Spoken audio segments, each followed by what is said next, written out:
welcome back to my channel. I'm Huck. Today we are talking about my most anticipated releases for the first half of 2026. So releases that are coming out in January through June, and then around mid-year I will make another one of these for my most anticipated releases for the second half of the year, because I do have a list of anticipated releases for the second half already, but I am sure many more will be announced throughout the year, so I like to split it up and do just the first half now. I'll be going through these month by month. Of course, release dates change, so I'm not doing like specific dates, but I kind of grouped them by release month as of now. Of course, things do change, but to the best of my knowledge, these are the months when these books are going to be released.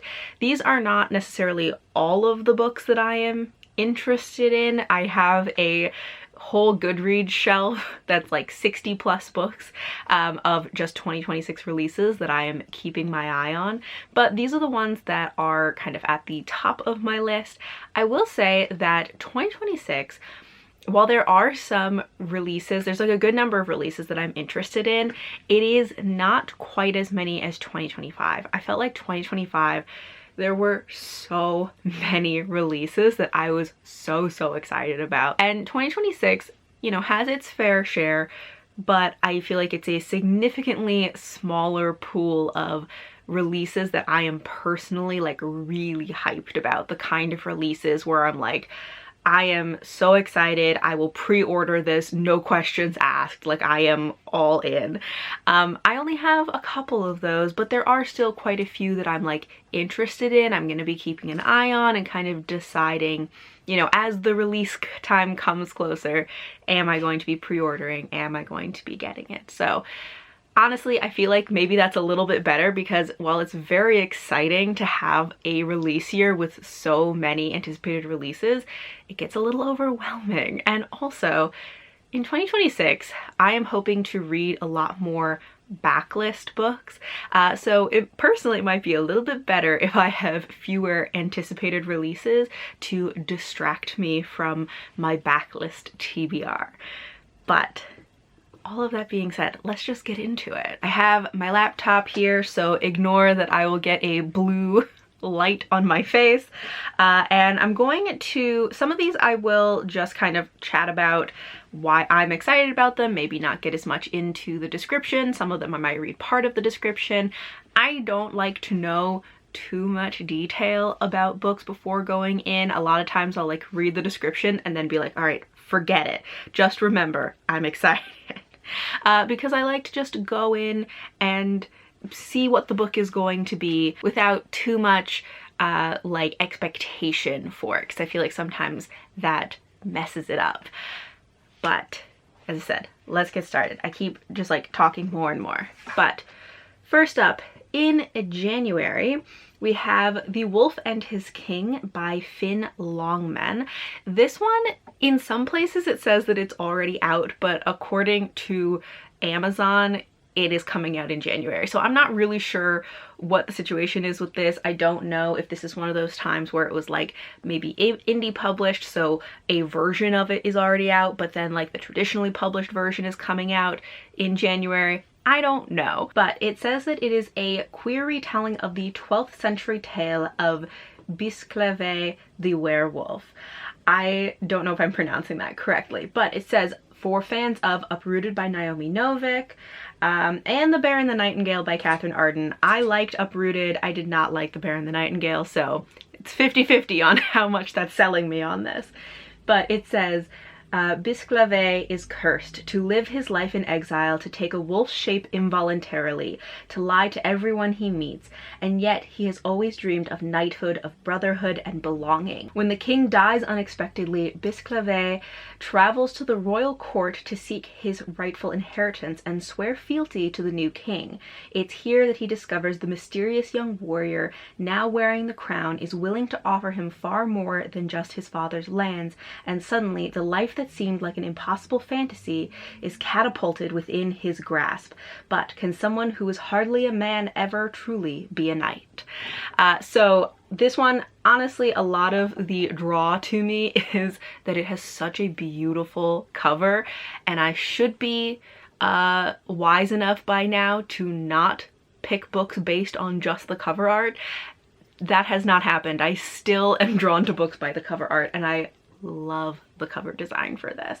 But that does genuinely sound interesting. I'm not really a big fan of werewolf stories, but this is kind of like a historical fantasy werewolf, and also involves knights, and I do enjoy a knight. Although I feel like I read so many books with knights this year that I might be like a little knighted out, like geez.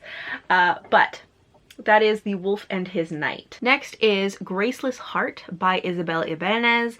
I recognize that author name, and now I can't remember what she wrote, but I remember hearing good things about this author.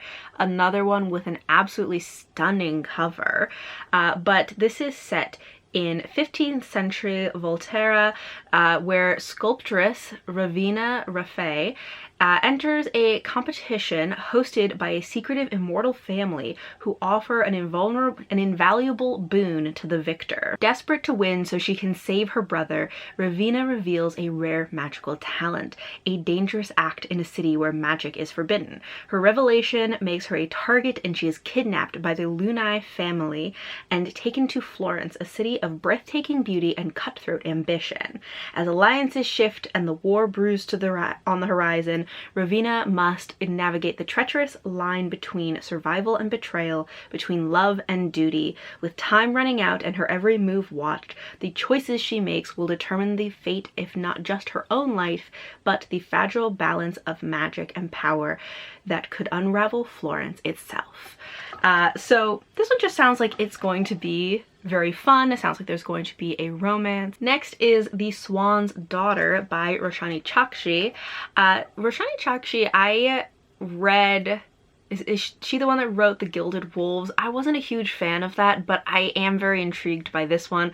Also a gorgeous cover. I feel like the books this year just have excellent cover design. But this says, a prince is only as good as his beating heart, and a maiden is only as good as her honest word. But when love and the truth become impossibly tangled, the two must figure out how to survive together or fall completely apart. To find love is a curse. Prince Eris knows that marriage means murder, thanks to a poorly worded wish to a sea witch. All one needs to rule the Isle of Malice is the heart and hand of the kingdom's heir. Historically, this has been construed quite literally. Thus, Eris expects that the day after his marriage and murder, he will wake up as a sentient tree alongside the rest of his predecessors. His only chance at a long life is finding true and lasting love. And our last release for January is Brigid by Kim Curran, who wrote The Morrigan, which I read in 2025, and I enjoyed. I didn't like love it, but I thought it was good, and so I am interested in reading more from this author. And this one is of course about Brigid. It says, daughter to a slave mother and a chieftain father, Brigid is caught between two worlds. When her father barters her to a brutal husband, her desperate prayers are heard by an ancient goddess who sets her on a new path, helping other women, bending the new Christian faith to her will to build a sisterhood and sanctuary for all who are oppressed. This one sounds very interesting. I'm curious how much it's going to lean on the more like mythological side versus the more like historical and kind of the Christian elements of it. We'll see. I am intrigued by this one for sure. Now we're into February. The first one I have for February is Nightshade and Oak by Molly O'Neill. This is the author that wrote Green Teeth, which I read this year. And Green Teeth, I was kind of like, it was fine. It was very like forgettable to me, but I also am still kind of interested in trying something else from this author, especially because she keeps writing things that just sound like they would be up my alley. So this one says, An Iron Age goddess must grapple with becoming human in this delightful historical fantasy when Malt, the goddess of death, is accidentally turned into a human by a wayward spell. She finds she's ill-equipped to deal with the trials of a mortal life. After all, why would a goddess need to know how to gather food or light a fire? Trapped in a body that's frustratingly feeble, she's forced to team up with Bellis, warrior daughter of Boudica, on a perilous journey across Roman-occupied Britain to the afterlife to try to restore her powers. As animosity turns to attraction, these two very different women must learn to work together if they are to have any hope of surviving their quest. So it sounds like this one is also sapphic, another beautiful cover. Next, we actually have a sci-fi, which there are a couple of sci-fi on this list. I feel like in 2025 I kind of gave up on reading sci-fi, but there are a few coming out in 2026 that I'm like interested in. So next is The Iron Garden Sutra by A.D. Sui. The main thing that kind of interests me about this one is that A Psalm for the Wild Built by Becky Chambers is one of the comp titles, and I love A Psalm for the Wild Built. It's probably one of my favorite sci-fi. I like that it is a touch philosophical, it is kind of cozy, so comparing it to that is very interesting to me. And this says, Sui's darkly philosophical murder mystery as a death monk and a team of researchers trapped on board a spaceship of the dead encounter something beyond human understanding. So sounds like maybe it's going to be a little darker than A Psalm for the Wild Built, but still, the comp title is interesting to me. Then we have The Red Winter by Cameron Sullivan, and this is another historical fantasy that is also, I think, kind of like historical fantasy werewolves. So something's going on. Maybe there's like a new trend that is like historical werewolves. I don't know. And as I said, I'm not usually a big werewolf person, but the vibe of these is kind of intriguing me. So it says, The Red Winter is a historical fantasy drawing on the beast of Gévaudan. Don't know if I'm pronouncing that correctly. A werewolf origin story about a small mountain village in 18th century France that was terrorized by a mysterious creature.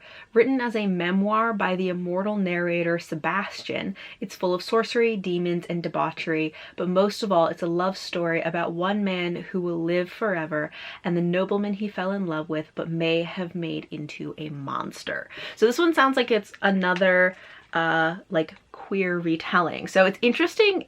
There are things about this that sound very similar to the other werewolf books. So just at least we're connecting two dots. I will be interested to see if we get any other releases that create more of a pattern, because those two sound like they have a lot in common. We're now into March, and this is one of my most anticipated releases, like my top most anticipated releases, which is Green and Deadly Things by Jen Lyons.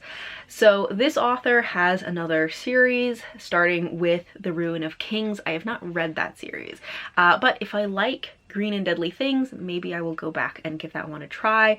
It says, for fans of S.A. Chakraborty, Robin Hobb, and Martha Wells' Witch King. It is a page-turning standalone fantasy of necromancy and magical mayhem. And I'm not gonna read the full thing because this is one I'm like so excited about that I don't want to know too much about it. But it says, centuries ago, necromancy almost destroyed the world. That's how history remembers it. History remembers it wrong. I believe this is following a character that's part of like kind of an order of knights who like protect the world from necromancy or something. So it has knights. It seems like it also is going to have some kind of nature magic and maybe malevolent nature magic. I'm very intrigued by this and I'm really looking forward to it. Next in March is River of Bones and Other Stories by Rebecca Roanhorse. This is a collection of short stories which I believe is in the world of her, what is it, Trail of Lightning. The first book is Trail of Lightning. I don't remember if that's the name of the series though. But that had 2 books in it, and it's kind of like apocalyptic urban fantasy that's like monster hunting. And I remember reading the first two books, really enjoying them, kind of wishing she would continue on with it, and she hasn't. But this is going to be adding some short stories to that world, which is very interesting. I might have to like reread those other books before reading these short stories because it's been so many years since I read them, but I do remember really enjoying them. We're on to April now, and this is my other most anticipated release. Like, I'm so excited for this. It is Storm Over Camelot by Sophie Keach, the third book in the Morgan Le Fay trilogy. I read the first book of this trilogy in 2024, one of my favorite books of the year. Absolutely loved it. I loved the writing, the characters, the whole vibes of it. Fantastic. And so the final book is coming out in April. Yes, that's what I was saying. And so I am planning to reread the first book and then binge the second and third book when this comes out in April. And I am so looking forward to it. And I hope that the rest of the trilogy lives up to my expectations from the first book, because I loved the first book. But I am very much looking forward to this. I'm not going to read the description because it is the third book in the series. But yes, this is my other like top two most anticipated release. Next up in April is The Faraway Inn by Sarah Beth Durst. This is a standalone cozy fantasy from what I can tell. It says, after a devastating heartbreak, a teen girl decides to spend her summer helping her eccentric great aunt manage her quiet Vermont inn, but this fixer-upper is hiding a magical secret in this cozy and irresistible new fantasy from best-selling author of The Spell Shop. So Sarah Beth Durst, I have really enjoyed her series that's like The Spell Shop, and the other one, the Enchanted Greenhouse, that just came out in 2025. And so I feel like some of her other fantasy hasn't worked for me, but her cozy fantasy might be working for me, and this seems like it's a more like contemporary cozy fantasy. So I am really excited for this. I think she has another installment in the Spell Shop series coming out in the second half of the year, so that'll be in a future video, but I really like the way she writes cozy fantasy. Next in April is Ode to the Half-Broken by Suzanne Palmer, and this is also another one that very much gives me like Psalm for the Wild-Built vibes, and that is very much why I'm interested in this. Now we're on to May, and the first one that I have for May is The Rain Shadow Orphans by Naomi Ishiguro, and this says it is a dazzling epic fantasy trilogy inspired by Japanese folklore and Studio Ghibli, set within a mythical archipelago brimming with dragons and sun spirits, high-tech hackers, and bubble tea. So this sounds very cute, and also I am interested in things that are compared to Studio Ghibli. That was actually my only May release, but I have a few for June. The first one being, like, I don't know how interested I am in this, but I'm going to include it, which is The Unicorn Hunters by Catherine Arden. I think I mentioned earlier, I was not a fan of the Winter Night trilogy. I did not enjoy the way that she writes characters, or at least the characters in that series. However, this one does sound interesting to me. And another one with an absolutely gorgeous cover. Like, what is happening with the cover design this year? I don't even know.